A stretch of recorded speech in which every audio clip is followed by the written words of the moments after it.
Bueno, de alguna manera hemos comenzado un ciclo con el Banco Provincia de Corrientes, de conferencias, donde nosotros podemos tocar temas que son de actualidad, de interés, por lo tanto traemos expositores de la talla y la envergadura de Sergio Bernstein para que nos ilustre, nos dé su visión de qué piensa de la Argentina, de cuál es la evolución que vamos a tener en la política, en la economía y cuáles son sus puntos de vista. Por eso me parece saludable que nosotros podamos tener una visión clara y aportarle, por supuesto, también la nuestra, de qué es lo que queremos, qué es lo que creemos de nuestra economía, de nuestra región y de nuestro país. Así que felicitaciones al Banco Provincia de Corrientes y muy bienvenido Sergio Bernstein. Contento de estar nuevamente en Corrientes, la verdad que desde la pandemia que no venía, muy impactado por la transformación, bueno, he visto nada más que la ciudad, ¿no? Pero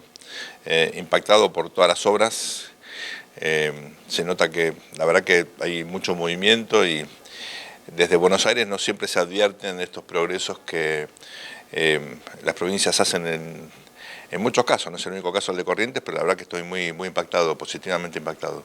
En anteriores ocasiones estuvo también analizando el comportamiento de los votantes y relacionándolo con la política local aquí de Corrientes. Sí, bueno, todas las provincias y a veces las ciudades tienen su propia dinámica, ¿no?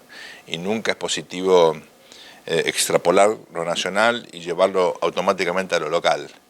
Y Corrientes es un caso muy típico de eso, ¿no? Pero obviamente hay ciertas tendencias que se notan, ¿no?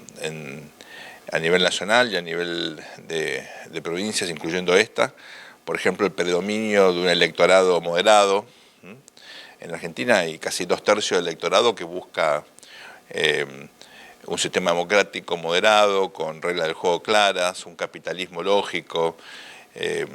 Después hay minorías intensas que, bueno, generan obviamente un debate plural con otras ideas, ¿no? Pero justamente este consenso que uno nota a nivel nacional, que no se plasma todavía políticamente, pero que existe en la opinión pública, se ve aquí en Corrientes, ¿no? Donde hay una mayoría de la sociedad que ha encontrado un vehículo político que bueno, ha sido ratificado varias veces, ¿no? en las urnas y que le ha dado estabilidad a una provincia que tuvo episodios de inestabilidad política significativos no hace demasiado tiempo, ¿no? ¿Estamos en lo más profundo de la grieta hoy? Muy probablemente. La grieta, ustedes recuerdan, arrancó con el conflicto con el campo. Por supuesto, la Argentina siempre tuvo conflictos y siempre tuvo debates profundos, ¿no? Desde federalistas y unitarios hasta radicales y peronistas, antes conservadores y radicales, siempre militares y civiles, siempre hubo grietas, ¿no? Menemismo, antimenemismo, incluso en la época de Alfonsín, ¿no? Había un anti-alfonsinismo muy radicalizado. Eso no es nuevo. Lo que sí es nuevo es esta grieta que surge del conflicto con el campo, con obviamente una configuración que fue cambiando a lo largo del tiempo, y hoy hay 3 elementos que la han profundizado muchísimo, ¿no? Uno tiene que ver con, en particular, el juicio de vialidad, pero en general la cuestión de la corrupción, ¿no? Que no es que la corrupción sea un atributo solamente del Frente de Todos, ni del kirchnerismo, ni mucho menos, pero obviamente esto ha caído dentro de esta definición del lawfare, ¿no? De la idea de que la justicia no contribuye a solucionar los conflictos, que es para lo que está, ¿no? La justicia es una institución que debe tratar de solucionar esta clase de conflictos. Esto es un punto, la corrupción. El segundo punto de la grieta tiene que ver con una visión económica.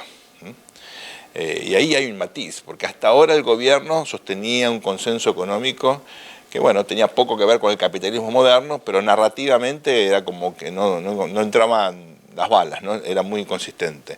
Ahora es este gobierno el que gira hacia posturas más de austeridad, que implica una contradicción con la idea de que uno puede gastar y emitir y no tiene consecuencias, ¿no? Entonces, esa es una grieta que todavía está, pero curiosamente se está reduciendo, ¿no? Y la tercera, me parece, fuente o vector que alimenta esa grieta tiene que ver con proyectos distintos respecto de la configuración de qué país es posible en un mundo globalizado y lleno de conflictos como este, ¿no? ¿Es posible aislarse del mundo y crecer únicamente mirando al mercado interno? o es necesario integrarse de forma inteligente, pragmática. Esa es una grieta irresuelta aún, ¿no? Entonces son múltiples dimensiones que se están superponiendo. No hay que pensar que una no grieta es bueno, porque que haya debate en la sociedad es positivo. Lo que pasa es que el debate tiene que ser dentro de un conjunto de reglas, respetando la Constitución, escuchando al otro. El problema de las grietas es cuando uno ignora al otro, o peor aún, cuando lo quiere censurar. El riesgo ahora, por ejemplo, de que se regule a partir de esta idea de los discursos de odio la libertad de expresión es enorme. Pues ¿quién define qué es odio? ¿Dónde empieza el odio y termina la crítica dura?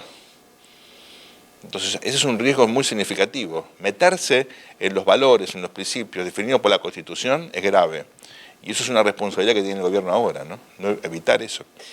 ¿Oposición, justicia y medios son los culpables? No, no son los culpables. El gobierno dice que son los culpables, o un sector del gobierno dice que son los culpables. Hablar de la oposición en singular es un error, porque hay oposiciones que no son el Frente Juntos por el Cambio, y aún en el Frente Juntos por el Cambio hay muchísimas divisiones internas, aún dentro de un partido como el PRO u otro como es el radicalismo, ¿no? No piensan todo lo mismo, ¿no? Entonces hay que hablar en todo caso en plural, ¿no? Nunca la oposición puede ser culpable de que alguien gatille un arma. Nunca. ¿Cuál es la razón lógica, la causalidad entre una crítica y alguien que gatille un arma? Ninguna, ¿no? La justicia hace su trabajo y hay una instancia ahora que fue el alegato del fiscal, hoy empiezan los alegatos de la defensa, veremos qué dicen los jueces, después esto irá a la casación, finalmente a la Corte. Si a alguno no le gusta, puede ir a la Corte Interamericana de Derechos Humanos. Hay infinidad de instancias para demostrar si efectivamente ocurre que la justicia no es imparcial, cosa que hasta ahora nadie puede demostrar, ¿no? Jugar un partido de fútbol no es, digamos, suficiente para demostrar que la justicia efectivamente deja de ser imparcial, todo lo contrario, no quiere decir nada. Entonces, creo que ahí la justicia claramente no puede ser responsable. Y los medios de comunicación, miren, tal vez la Argentina se mira demasiado al ombligo, ¿no? Pero si ustedes salen al mundo, uno ve situaciones muchísimo más graves y muchísimo más agresivas en muchos países de la región, del mundo, y nadie cuestiona la libertad de los medios. Los medios tienen que hacer eso, y al que no le gusta que mire otro canal. Pero suponer que efectivamente la crítica dura, hasta la exageración, el sarcasmo, lo que fuera, incita a la violencia, bueno, la verdad que es una interpretación muy cuestionable y nunca probada en la realidad. ¿Alguien ha capitalizado lo sucedido con la vicepresidente, políticamente, oposición o oficialismo? No creo, yo creo que perdimos todos con un acontecimiento de esta naturaleza. Como antecedente es pésimo. Esto, imagínense que hubiera ocurrido si Zabala salía. Estamos hablando de otro país, de un sistema de convivencia democrático probablemente destruido. Así que esto tiene que ser una advertencia para todos. Lo que pudimos haber perdido es probablemente irrecuperable. Y esto tiene que llamar a la moderación y a la madurez, no a que haya intenciones de capitalizarlo partidariamente o de sacar ventajas políticas de corto plazo, ¿no? ¿Se tiró mucho de la cuerda tanto oficialistas y opositores? Se vienen tirando de la cuerda hace mucho tiempo. Sí, porque, insisto, desde el conflicto con el campo en adelante, acá se han dicho cosas muy violentas. La sociedad entró en una dinámica conflictiva durísima, en lo económico, en lo político, en lo simbólico. Hubo leyes como la ley de medios, por ejemplo, o intento de reformar la justicia, en fin, una cantidad de elementos que alimentaron esa grieta, ¿no? Entonces es hora de desescalar el conflicto, de moderarnos todos, de pensar lo que está en juego aquí y de intentar encontrar formas razonables, civilizadas, lógicas, de solucionar cuestiones complejas, porque de eso se trata la política. La política debe resolver cuestiones complejas, si no, no sirve. Y para eso tienen que haber reglas, instituciones, que no se armen ad hoc, que estén escritas y que se apliquen cuando hay problemas, para eso están. Y no hay que tener miedo. Uno puede ser culpable o inocente en un caso específico. Bueno, tiene derecho a apelarlo y a seguir discutiendo y demostrando su inocencia si es lo que uno cree que efectivamente tiene que hacer. Eso no puede derivar en un conflicto político. No puede ser que en la Argentina un hecho individual o de un grupo político termine contaminando el debate. Por eso me parece particularmente grave las declaraciones del senador Mayans, y lo digo con respeto por él, y respetando las opiniones de todos, de sugerir que la paz social depende de que se discontinúe justamente el juicio de vialidad. Todo lo contrario, tiene que terminarse el juicio de vialidad, y los que creen que son inocentes demostrar su inocencia, porque recién hoy empiezan los alegatos de la defensa. El primer interesado en conocer qué tienen que decir los abogados de la defensa debería ser el senador Mayans, porque con su verdad jurídica él puede reforzar su argumento político. ¿Me explico? Sin ese argumento judicial, su argumento político pierde sustancia. Las instituciones tienen que funcionar independientemente y no tiene que haber contaminación de otros poderes.